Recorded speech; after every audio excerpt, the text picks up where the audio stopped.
All the romantics are in deep sorrow these days. Now, the romantics, well, at least for the coming week, will be busy toasting and wrapping up in a shroud. The idea of a truce and negotiations, the idea of negotiations has been buried. And with this US president, it's clear that the path to negotiations is closed. At the same time, there's no need to dramatize or to think that the US has completely withdrawn. Perhaps this is just a diplomatic maneuver. But at this moment, Trump has demonstrated, unfortunately, absolutelets call things by their names, despite all the sympathy for him. Trump has demonstrated a lack of will. It probably wouldn't look so scandalous and pathetic if Donnie didn't present himself as a thunderer, the king of the world, and the reincarnation of Zeus. One way or another, the idea of negotiations is buried with the current players. That phone conversation between Trump and the Kremlin's Dracula put all the dots on the I's. It became clear that any negotiations at any level are absolutely pointless and a complete waste of time, at least with the current set of players involved in the peace process. But, well, Donald Trump's fiasco is probably explained by the fact that he's simply, well, just a very elderly Winnie the Pooh wearing a grizzly bear costume. That happens. Often, the loudest characters turn out to be weaklings in difficult situations. We just have to accept this as a given, as a new twist in the terrible, fateful game the world is playing.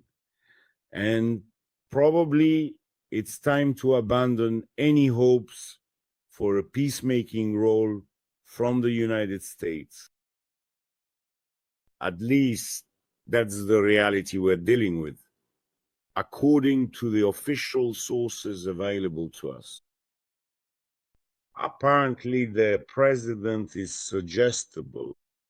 Perhaps that's not the case. Perhaps it's a ruse. And he doesn't understand that at this moment, Russia is an absolute, highly experienced evil. Moreover, this evil has grown hungry and lost its mind. Still, there is absolutely nothing fatal about the United States stepping out of the game. The fate of the war does not depend on any sanctions. And those who are betting on sanctions don't understand what Russia is at all. They have never lived there. They have never studied it. It's impossible to ruin Russia with sanctions. The authorities themselves and Putin's power structure do not suffer from these sanctions. And the people are meant to crawl in the dust and serve as expendable material. Its impoverishment, its sorrows, its hardships, absolutely no one cares about them. If there is no other source, the Kremlin will squeeze the necessary funds for this war out of the population itself. After all, access to the people's udder is extremely easy. And so that verbal diarrhea Putin is capable of, with which he can drown any interlocutor, has essentially become the grave of any illusions about the possibility of resolving anything peacefully. Yes, Everyone notes that 2 hours to war hours is an incredible length of time.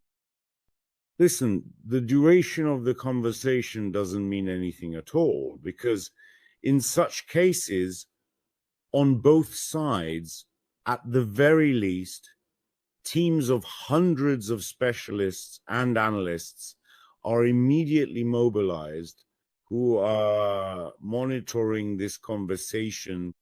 And around the presidents too, you have high-ranking CIA and FSB generals appearing with pleading faces, begging to prolong the conversation so they can gather more valuable material for their analysis.